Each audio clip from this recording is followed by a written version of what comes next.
the team's kind of like looking around, like, oh no, what are we gonna do? What are we gonna do? And I just looked at the old Navy SEAL. I don't want to quit. And he looked right back at me and said, I could tell. You ready to go? And we did, and business as usual. Yeah, and we went back and we crushed the course. So, all right, yo, what is up, guys? Thank you so much for tuning into the Xris Beltran podcast. It is the 59th episode, and today I am joined here by David Tyson Perry, aka Tyson. And he's an incredible individual. I had the chance to work with him on a couple of projects. And so this is one of the other projects that we're doing. But he is an extraordinary person, has awesome, well, I don't know, awesome, but extraordinary story.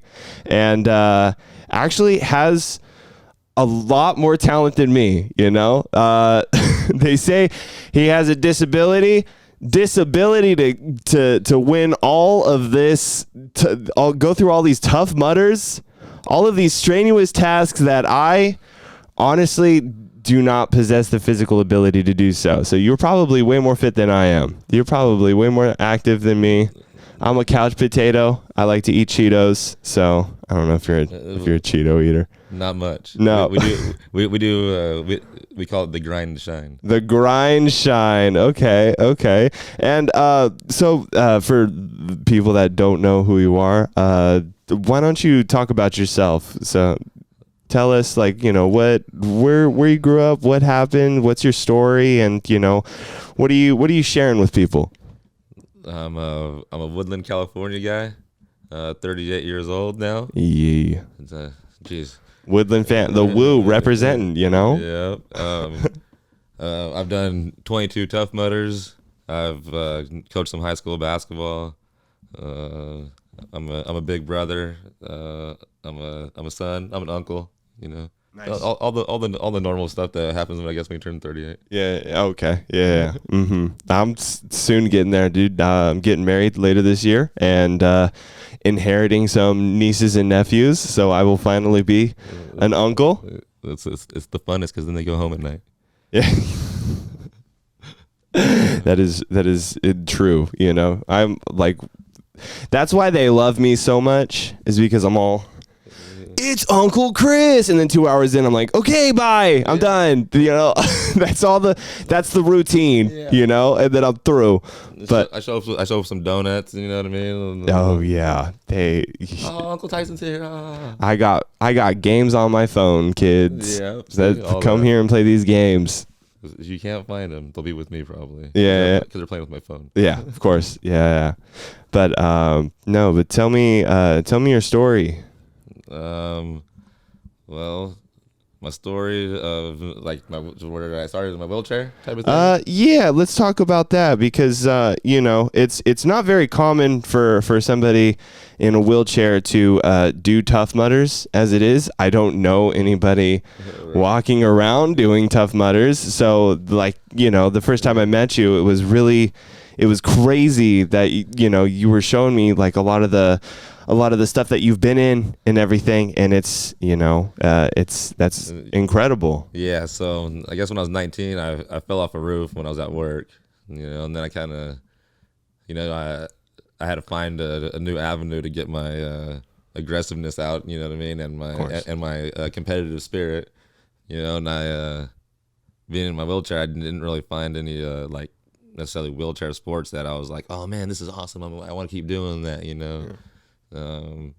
And I had my brother asked me to run a half marathon with him. So we signed up for a half marathon and we went down to LA and ran a half marathon in Hollywood.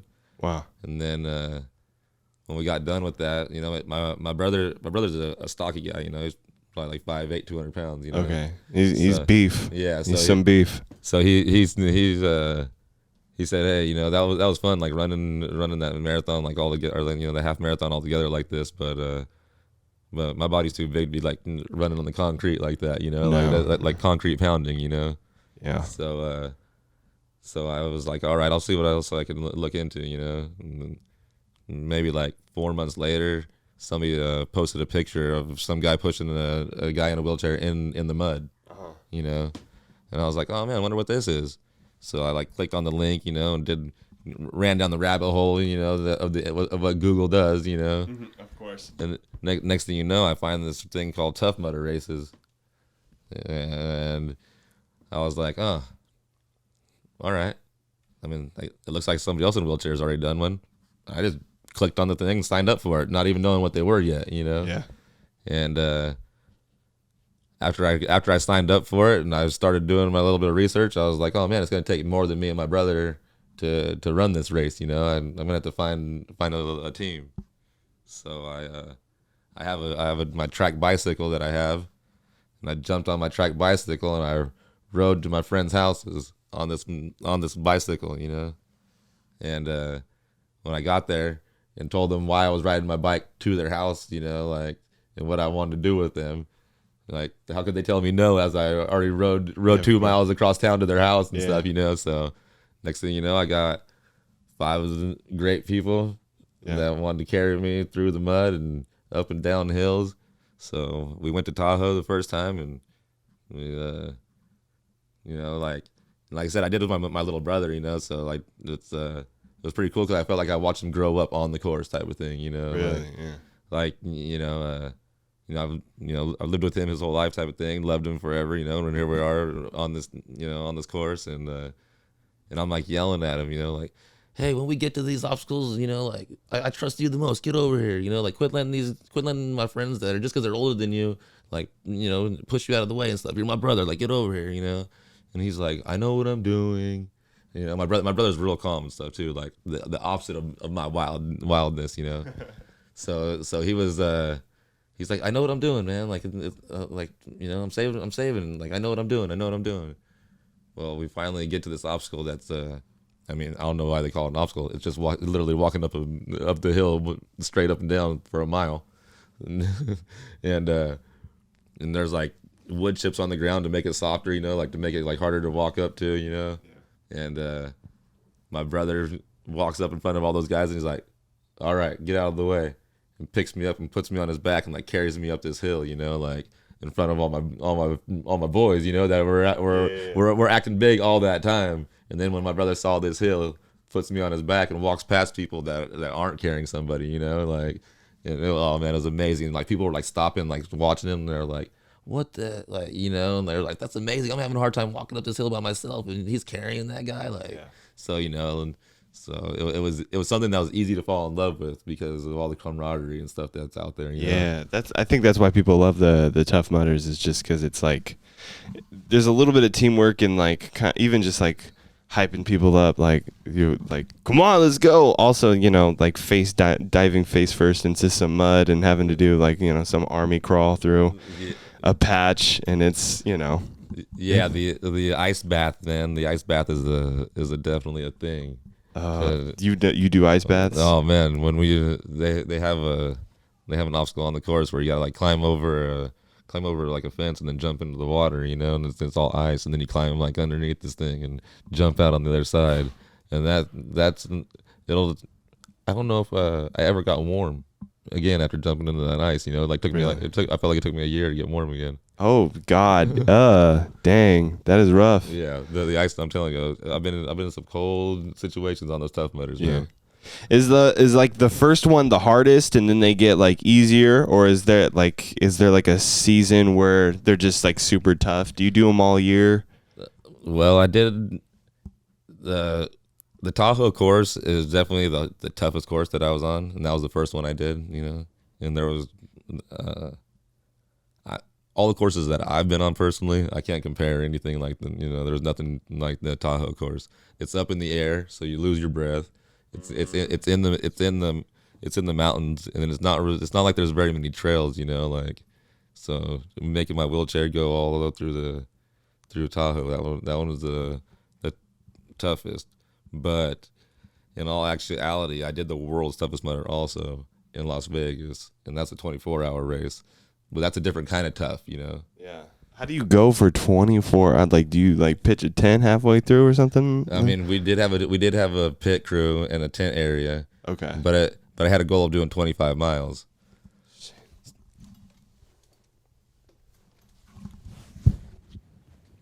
Oh, good. Yeah. So, I don't do those Tough Mudders. I've seen videos of them, and they seem ruthless. What made you like want to try to conquer that above like all else? Like what really like made you like look at that and think like that's the thing that I gotta do?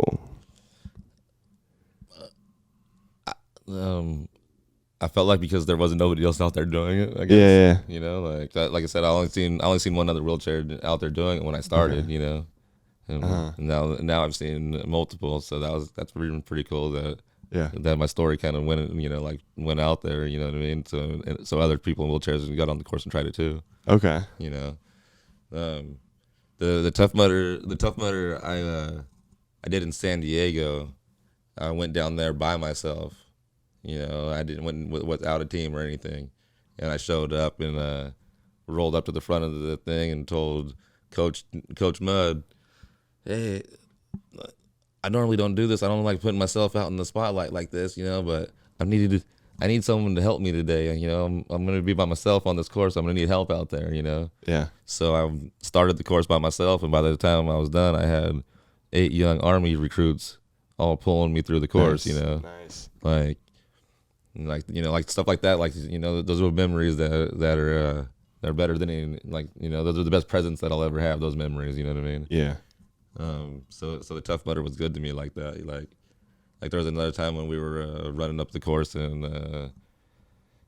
El Diablo, on a golf course, and we're like running up this hill, and this guy runs by and he's like, "Oh man, you guys are awesome, for helping your friend like that, And I tell him, "Yeah, I got the best friends in the world that for doing this with me." And that guy turns around and he's like wearing this Army shirt. And he's like, "Yes, yeah, you're right. I'd jump into a trench with them." And I'm like, "Damn, like, what's a bigger compliment than that?" You know what I mean? Yeah. Like, so I feel like it made me grow up too. Doing the Tough Mudders, like, realizing that just doing my best would like inspire somebody else to go out there and do stuff. It's pretty cool. Yeah. One question I have: how good does that shower feel after a Tough Mudder?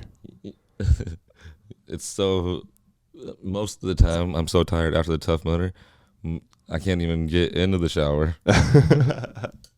and I sleep dirty the first night, and then no, and it's miserable because you know how you don't sleep well when you're all sticky and gross, like I know exactly how you feel. I'm so tired I'll pass out right away when we get back to the house type of thing. I'll pass out or back to the hotel room wherever we're at.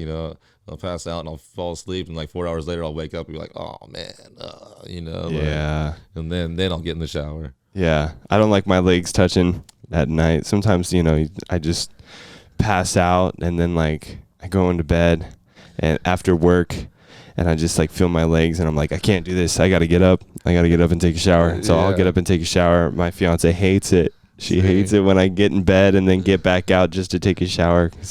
But I couldn't do it with mud all over me. Oh, man, she would kill me. We got white sheets too, so yeah. I've definitely ruined some hotel bed sheets. Yeah. I've definitely done it.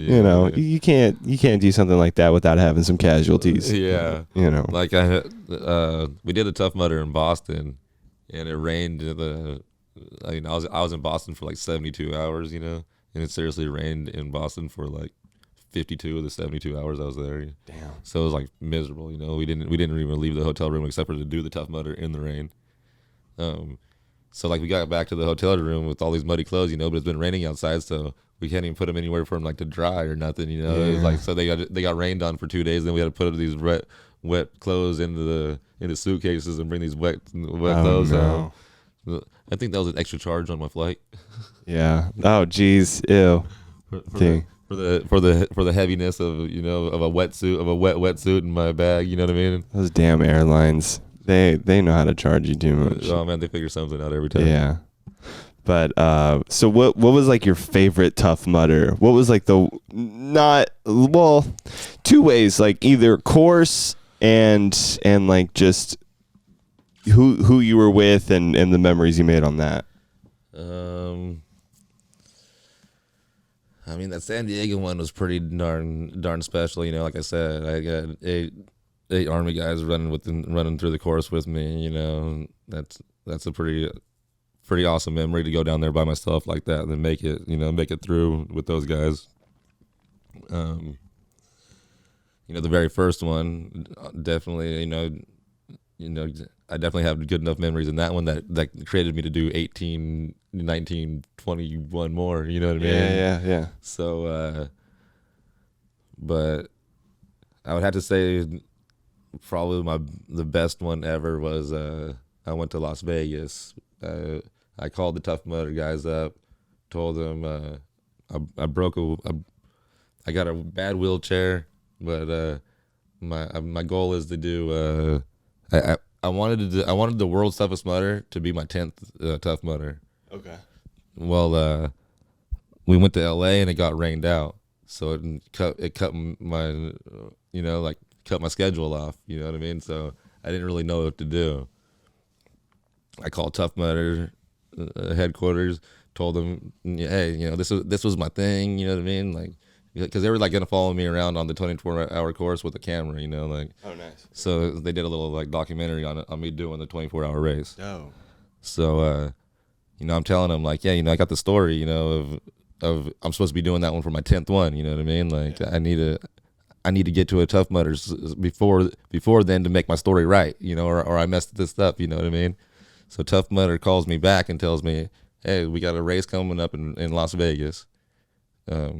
If you could fly there, we'll take care of your race and stuff, and we'll get you a team. Nice. I'm like, oh man, like for real. So they got me, some Army vets and some Marines, and those are the ones that help. They're the ones that are first to help. And my buddy John Glines, and my buddy Mark James, and my friend Christine, like, oh man, yeah, like, and the Dirty Bird Ed, like, they carried me through this course, you know what I mean? And like halfway through the course, my wheelchair broke. Oh, like how broke? Like it bent, or like I lost a wheel? I have this wheel that goes on the front of my chair. That like to keep my little wheels off, to keep my little wheels off the ground. Okay, yeah. And that big wheel needs to hook up to my footrest. And when we were going down the course, and I guess all the stress of doing 10 courses with that wheelchair, the footrest broke off. Snap. So we were in the middle of the course, and the team's kind of like looking around, like, oh no, what are we gonna do? What are we gonna do? And I just looked at the old Navy SEAL. I don't want to quit. And he looked right back at me and said, I could tell. You ready to go? And we did, and business as usual. Yeah, and we went back and we crushed the course. So that was a memory, because I made like lifelong friends with that.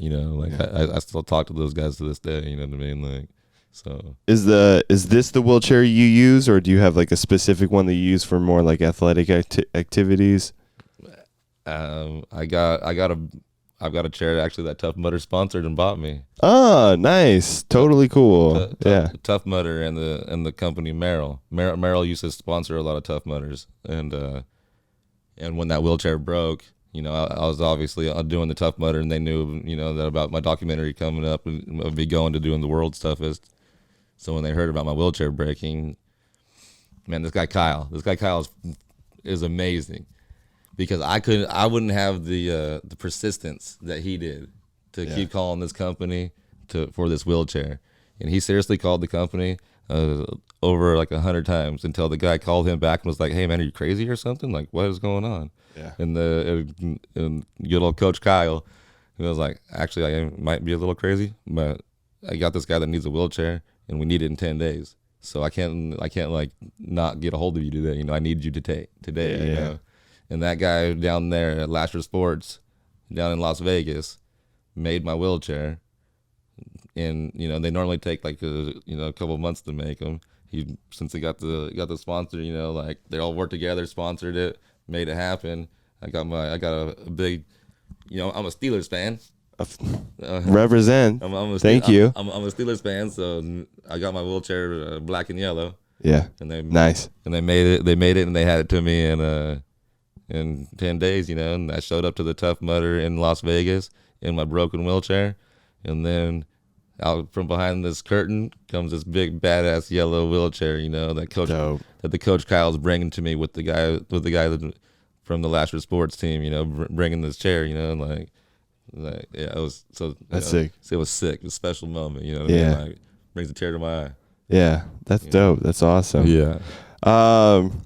So other things that you do besides Tough Mudders, of course, you have the most badass motorcycle I've ever seen. That thing looks like it runs other motorcycles off the road. It's definitely a road hog. Yeah. So and it's got 3 wheels. Yeah, three wheels. I turned my Road King into a road trike. Okay. Yeah. Nice. My buddy JD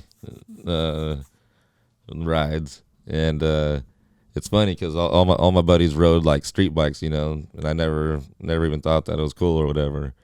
And I went to my buddy's house one day, and my buddy JD, and I go over there, and I'm like, "Damn, bro, whose bike is that out front?" He's like, "Oh, that Harley? That's mine." Like, oh man, that looks pretty sick. And then I followed him and a couple of our other buddies up to Reno for the street vibrations, and those guys rode their Harleys, and I drove behind them in my van, and I got there and I was like, I'm never gonna do that again. So like the next year I had a Jeep, and I drove up there in my Jeep behind them on their motorcycles, and we got there that year, and I was like, I'm never driving a car up here again. If I come to street vibrations, I'm coming on a motorcycle. So I went and found one that I could afford, and then my buddy JD put that rear end on there for me. I like bought the rear end from Arizona, from IMC Trikes, and then my buddy JD put it on. You know, him and my man Evan put it all together, and I've been riding ever since. So it's been 3 years now of ripping. Yeah, and I love it. It's a beautiful bike. Oh man, and it's because it's like that purplish blue color. Yeah, you know, and everybody else rides black. You know what I mean? Yeah. So it's cool. Like I stand out definitely. You know what I mean? Not only is it a trike, but it's a cool color. Yeah. Have you ever taken it on like cross country, like on a big road trip before? Reno's as far as I've rode it. Okay, that's far enough for me. That's pretty hard going through from Sacramento area up through Donner Pass. That's a tough one. Yeah, it is climbing the hill on that thing. You know what I mean? I'm definitely pushing the limits. Yeah, you gotta definitely take it to Yosemite. Yeah, because that's a beautiful drive, right. And I've always wanted to take it on a motorcycle. We're getting ready to go down to a southern area, but like we're gonna ride to the bay. You know what I mean? So like we're gonna ride Highway 1 for a couple miles. You know what I mean? Like, I love Highway 1. That's gonna be beautiful. I hope. I keep telling myself you can't get distracted looking at waves. You gotta ride that motorcycle. You know what I mean? Yeah, it's tough. Taking Highway 1 by yourself, right? It's like hard to enjoy, especially like on some of the windier parts and everything. You know what I mean? I'm like, I want to look at everything, and then I'll be trying to keep up with the pack, and don't miss that turn. Yeah, no, my fiance hates it when I am riding that, and then she's like, "Look at the road," but like I can't look at the road and look at these beautiful trees at the same time. Yeah, and it's so difficult, you know. Yeah. Are you coming from 80 to the Bay Area? Are you going to go north or are you going to go south? We're going to go south. South, okay. Yeah. I heard it's prettier that way, but I like the north because it's way quieter. Yeah, the north. I totally agree with you. Yeah. I got some other buddies that are down south, so we're riding down to meet up with them. Yeah. Okay. Yeah. No, it's a beautiful drive. I took it from around Seattle and drove it all the way to the Bay Area, and we did it all in one day. Took what was it, like 6? No. We did it in 2 days. Took like 10, 12 hours one day, and then like 12 hours another day. And it was taking it in Oregon. is really nice as well. So you gotta go there. Oregon's one of the most beautiful places. It really is. Yeah. I mean, people there, I don't know about how beautiful they are. But I mean, colorful minded. I mean, yeah. I mean, hey, I mean, I got love for everybody, all 50 states. Yeah. But no. Road tripping is you got to do. I think it's 128 in California, and it's like a stretch up north, and it cuts through, I think, from 5 to something else. I can't remember, but it's just dense forest. And so one time we parked, and then we walked in a direction, and we got maybe like a football field in. Yeah, and I was like, we got to turn the fuck around. This is scary. These are the places that Bigfoot comes out of. Exactly. Yeah. But you don't. Yeah. And we like walked in, and there was like just trees falling down, and like tall trees, and it was like broad daylight too. Like it wasn't dark, it wasn't scary or spooky. You just like, it was like venturing out into space. And it was I'm from that Blair Witch Project era. Oh, okay, yeah. When they made that thing look real, that scared your whole generation. Yeah, it ruined us. I'm not out there in those woods. I'm not out there in the woods like that. So I'm like I grew up in like the beginning of CGI, so everything's ruined for me. Nothing in real life is as cool as like Jurassic Park or nothing, What was it? Avatar, right? Avatar's the one that changed the game? Avatar was the one that changed the game. I think that was in 2009 or 10 or something like that. But once that came out, dude, I'm like, yeah, dude, anything's real, I'm not scared of nothing no more. I can fall off a building and I'll be fine. Avatar is always one that sticks out for me because the guy's in a wheelchair, and then he comes out and he's not in a wheelchair. Oh, yeah. Okay, yeah. Would you do that? Would you be a blue alien? I mean, if it can get me some legs, some alien.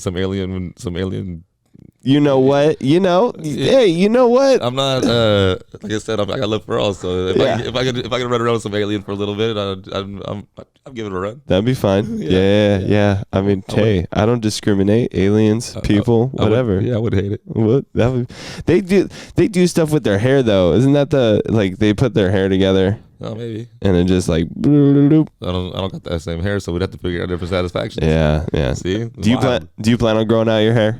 Actually, my hair's way long right now. Yeah. Oh, yeah. It is. It's just shaved on the sides. Yeah. I just got covered up. Well, last time I saw you, it was like, it was short. I know. I'm on the fence whether or not to go back. Just keep it growing. I know. I like the warrior ponytail. That's actually why I started it from that show Vikings. Okay, yeah. I know that one. They got the homies in the wheelchair and uses the crutches and stuff. You know what I mean? Yeah. He was my inspiration. Okay, yeah. I will be king. Yeah, you will. You are. You are. Here's your crowns right here. Right. There's so many of them. And then you're a Steelers fan as well. You are probably one of the only Steelers fans that are bigger Steelers fans than I am. Championships, you know what I mean? I mean, count the rings. How can if I'm gonna pick someone to rock with, I might as well pick a team that wins a lot. Yeah. How long have you liked them though? It was before the Roethlisberger age, though, right? Oh man, I'm old. I'm Neil O'Donnell, Bubby Brister. Oh, okay. All right, you're that old. We weren't even good when we had Bubby Brister, but there was this guy on their team called Greg Lloyd, and and all he would do is rush the quarterback and hit him. Yeah. And I liked watching that guy play football. That's the strategy for the team. Yeah. It's just fucking just go. That's it. I've been a Steelers fan ever since watching Greg Lloyd hit the quarterback. Nice. Yeah. My favorite player is Hines Ward. That's a good favorite player to have. Yeah, and I liked him because every single play, he was just smiling. He was just always like he'd get knocked the fuck out, just boom, and then jump up with that big old smile, and he'd just like look around like, hey, everything's fine, and I'm just like, dude, how does this guy keep a vibe? And then one time I saw him really angry at a call, and he was like doing this. And like, I remember watching it with my mom thinking, I've never seen him angry before. Looking angry, yeah. That's like I've never even seen him like tired. Yeah, he's always looked at the chipper smile. Yeah, he literally looks like a dog, like just a dog whose like owners are just there all the time for him. The happiest. Yeah, I like that. So that's why I liked him. And then Palomalu, just like with his my favorite before those guys was Rod Woodson. Okay, yeah. That was like probably my first like favorite player, like favorite. You know, like, oh man, like I can't wait till he returns the punt. Like, oh man, he's gonna intercept this. Yeah. You know what I mean? Like Rod Woodson was my guy. You know. And then we the bus was always a great guy. Yeah. I loved him. And then when I found out that like Joey Porter was from the area. He's like, he went to school in Chico, and then like was from, I think I heard and that. then like he was like from the Modesto Stockton area kind of thing, you know what I mean? So, so that made him like a household favorite too, you know what I mean? That's because that's California blood running out there on that Steeler field, you know? Yeah, that's always cool to like just see some like local people like just doing. You know, now they got the man Najee Harris out there from Antioch, you know what I mean? Yeah. Oh yeah, that's right. You know, so dude, I'm so bummed that we got rid of Juju Smith-Schuster though. Hey, once a Steeler, always a Steeler. Yeah, I don't know, man. I don't know. I don't like new football compared to old football because like back then, like if you were drafted to a specific team, you're on that team. Yeah, and you ain't getting traded. That's what you did, yeah. And now like they're getting traded like crazy. It's like football players like really have like 3 or 4 teams before they retire. Now that they've now that we've all gotten smarter, you know what I mean? Yeah. Through our social media era, we've all gotten smarter. So the players know that they're more important now. You know what I mean? Yeah, they really are. Before they used to look at the team like they needed the team, and now the players realize like actually all these teams need us. Yeah. So they get to. And if they can sell jerseys too, you know, so now they get to. They get to kind of pick and choose where they want to make their money at because they know they're needed. You know what I mean? Yeah. It's pretty. It's as much as it's changed the way us fans get to see the game. Yeah. It's all. It doesn't bother me so much because of the evolution of. Yeah. You know, like they know their worth. Yeah. They learn their worth. Yeah. They're not getting taken advantage of so much anymore. Yeah. I mean, I guess that's a good thing. I just I miss the old days where like the team was the family. You know, it's kind of the same thing as you guys in your music industry. You know, now you guys all get to go independent. Yeah.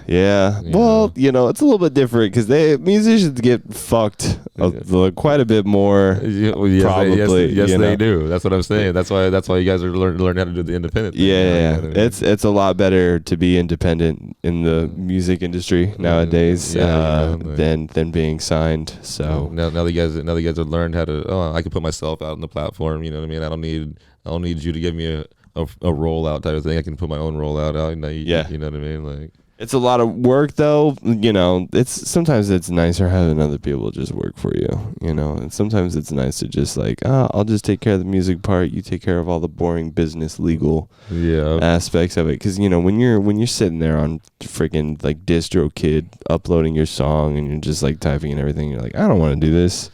This is bullshit, you know? When you got to like submit to artist playlists and everything, it's so draining. I can only imagine. I'm not very good at Instagram, let alone trying to do a whole album like you guys. Oh God. And so I just like put out a new song and submitting it to like these like blogs, and it's like they're like specific blogs, very not niche blogs, but just like rock blogs, rap blogs, indie blogs, and you send it to all of them because you're like, you know, my music's a little bit of all of it. Yeah. And all of them tell me, oh, this is too pop. Oh, this is too rock. Oh, this is too hip hop. And it's just like, you're like, guess what? It's fucking new. Yeah, can you just somebody's got to put the new one on there because it's new. Yeah, you know what I mean. So that's good though. That's good that yours is new. That means it's not gonna fall into, you know what I mean. It's not gonna get fallen into the waves. You know what I mean. It's the people that are supposed to hear it are going to. Yeah, I feel like the last song I released was a little too down the middle. I think I'm gonna do a little bit more wider. You know, like a little bit more rock, a little bit more this and stuff. But you're getting married, so I mean, how edgy can you go these days? Yeah. But I mean, it's still very fun, and like, that's why I do like podcasting and everything too, and doing the YouTube videos, because nowadays you really can't do just one thing.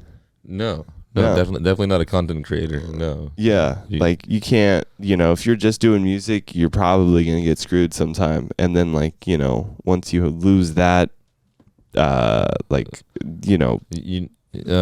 you lose that superiority of that, and then you're totally done because you're not good at anything else. Yeah, your energy is always good. You know what I mean? You bring a lot of good energy. Like you're a positive vibe. That's why I wanted to do it, because you're fun. Yeah, thank you, appreciate it. Yeah. So it's sometimes it's jokes on here too, and we I like to keep it light. I don't. That's what I mean. You're really good at keeping that good vibe. So that's why I rock with you. Thank you, appreciate it. Yeah. How long have we known each other? Definitely before COVID. I'm like, so we're doing like 4 years. 4 years now. Yeah. Shoot, I mean, I still use those pictures that you took too. I sent them in for trying to get a movie role. Yeah. You know what I mean? There was somebody doing a little independent movie around the way. I was trying to get in the background. I used some of those pictures. You know what I mean? I use You got to start a YouTube channel. Just a day in a life. That's it. That's all you got to do. You just like, hey, what's up? I just woke up. This is my day. I need to get the YouTube attached to the back of the chair, or just like the GoPro. Yeah. Rip it around. You'd be shocked at how many like GoPro accessories they have nowadays. Oh man, I actually when I did the Tough Mudders, I had a GoPro. Oh, nice. Okay. So I even back then I was surprised how many accessories they had. Should I throw that thing in the water? It would like float and stare at us as we jumped in the water. You know what I mean? Yeah. Dope. Sick. Yeah. No, GoPros are pretty sick. That's what we're actually shooting on right now, and they're pretty durable. Maybe they should sponsor us one time. Maybe they should. They should definitely sponsor you. Absolutely. I mean, maybe we can get a double deal out of this. Yeah, we could. GoPro, if you're listening, I'll do a Tough Mudder with you. We'll do a Tough Mudder together. We'll get the GoPros, strap up. I'm actually signed up for a Tough Mudder in August. August? Where at? Right here in Napa. In Napa? Yeah. Oh, okay. Dope. At the what's the Infineon Raceway? Okay. Yeah. And last time I did one there last year too. And while we're doing the Tough Mudder race, they have a car race going on. Oh, sick. So it's pretty dope. So while you get to the top of the mountain, you like see the cars ripping the whole course, like, and you see their whole racetrack. Yeah, it's pretty. Do you like feel the rumble? Yeah, and like we like ran up the grandstands. You know what I mean? Like, oh, okay, cool. Like oh, snap. Yeah, okay, so it was cool. You know what I mean? Like they like use the track like incorporated into our race. That's hella sick. Yeah. Wow. Yeah. Tough Mudders. I give them a lot of credit for being innovative with all these obstacles. Like I started when I was 31, and here I am at 38. You know what I mean? And their obstacles have changed enough that they're new, but kept the same enough where they haven't lost their integrity. You know what I mean? Yeah. That's what I dig it. Yeah, that's sick, dude. I gotta try a Tough Mudder. I'm just so. I hate running. I hate. What is it? Aerobic exercises? Is that what they're called? Aerobic exercises. I hate calisthenics. Isn't your thing? No, not at all. I do lift weights, but that's about it. I skip leg day a lot, so. I don't remember the last time I did leg day.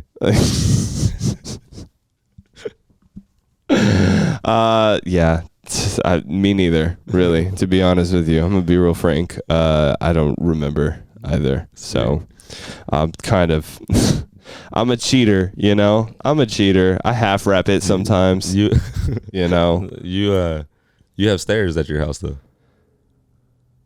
Not in my apartment, but you gotta walk up. But at the apartment, and I always walk. I don't use the elevator. As long as you walk up the stairs, you're at least getting a little leg day in. Yeah. And so when you carry the groceries. Oh, dude. So my thing is like when we carry in groceries, my fiance will put them away, and I'm the one that does the trips. And oh man, I'm parked so far from the car, like it feels like a football field away. It's so, because you have to like walk down a hallway, then down some stairs, and then I have to walk like across the parking lot because parking is so hard there, and just like the back and forth. I try to do a little bit of jogging, so that you could get some steps in. You looking for your water? Yeah. Oh, this side. It disappeared. This side. But so yeah. What? How often do you go on your bike? And so first off, talking about your bike, you pedal it with your hands. Yes. Okay. I do like a rowing motion. Okay.